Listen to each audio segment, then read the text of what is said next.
January, when Senator Tom Cotton was the first senator to warn the Trump administration about both coronavirus and China's role in it. He urged the administration to shut down travel from China and even urged U.S. authorities to investigate the origins of the virus.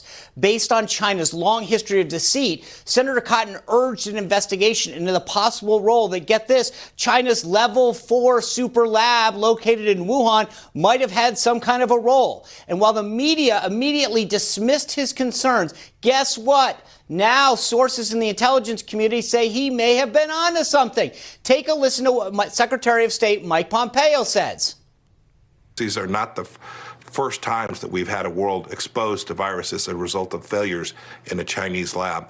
And so while the intelligence community continues to do its work, they should continue to do that and verify so that we are certain. I can tell you that there is a significant amount of evidence that this came from that laboratory in Wuhan.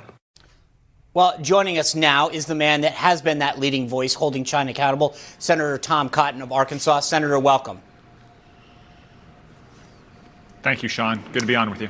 Thanks. Senator, back in December, the Chinese sent a delegation here to do some trade work. Then they went to Davos to the World Economic Forum. They knew all along that this virus had started to break out, and they said nothing. Isn't that the big, that should be an outrage for every single American to realize how misleading and how deceitful they have been. Sean, that's right. No matter what the origins of this virus were, China's response to it was criminally negligent. So they knew probably by early December, mid-December at the very latest, that this virus was both highly contagious and very deadly for some people. Yet they continued to tell the world and pressure the WHO to say that it was not transmissible between humans. They continued to say that it was under control, and they continued to allow air travel from mainland China to the rest of the world. For instance, 22,000 people were coming from mainland China every single day to America in December and in January. All the while China knew exactly how devastating this virus could have been. For that alone, they have to be held accountable. So, Senator, here's the thing. How do we balance the trade tensions that we have, not escalating military tensions, while at the same time recognizing that they own $1.2 trillion worth of our debt? And frankly, at a moment in which we need it, they're producing needed drugs and all this PPE that we need to protect our frontline workers. How do we go about holding them accountable, knowing everything that you've just laid out? Well, Sean, a lot of those tensions are the result of Chinese aggression or Chinese efforts against American citizens. So it's true that unfortunately China has leverage over the entire world right now because they have so much market share in things like basic drugs or medical equipment. That's a reminder why in the long term we cannot allow this situation to continue. We have to bring back more of that manufacturing, not only in drugs and medical equipment, but other critical industries like telecommunications or other high-tech fields.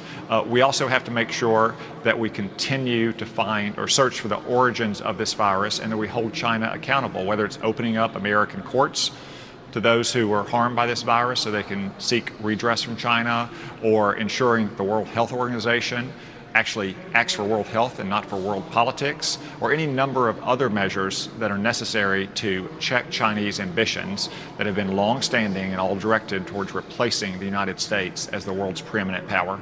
You know, Senator, one other area that you've been really outspoken in is making sure that people understand how many Chinese students are coming to our colleges and universities. Let me put a chart up for the audience.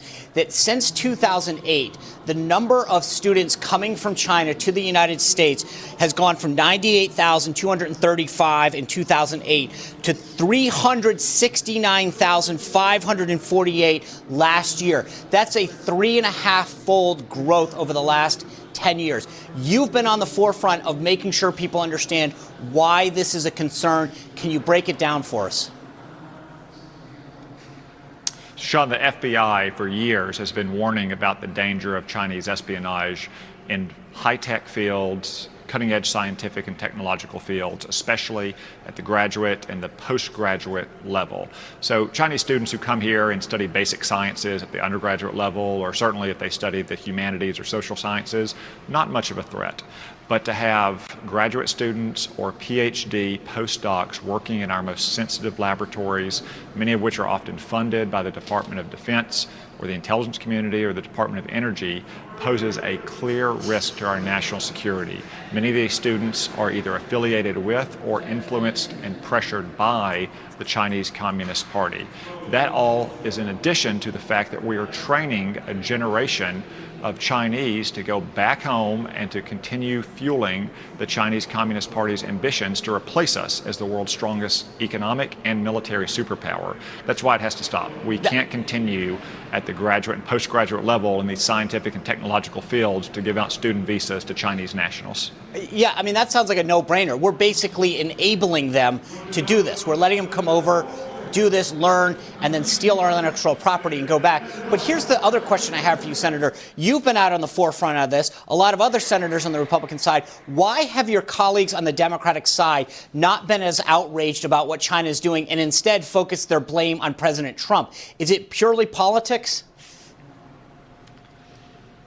I think a lot of it is politics, Sean. I mean, Trump derangement syndrome has a guiding principle, and that guiding principle is if Donald Trump says something is bad, then it must be good, and vice versa. And since the president has pointed out that this virus started in China, the most plausible explanation for it is Chinese negligence and malevolence, then unfortunately a lot of Democrats have been coming to China's defense, and they'd rather defend the Chinese Communist Party than prove Donald Trump correct. I wish that weren't the case. It wasn't the case for many years. In many cases, Democrats were actually tougher on China than Republicans were over the last 30 years. But it needs to stop now, and we need to go forward in a bipartisan way to hold China accountable and to ensure that America remains the world's preeminent power.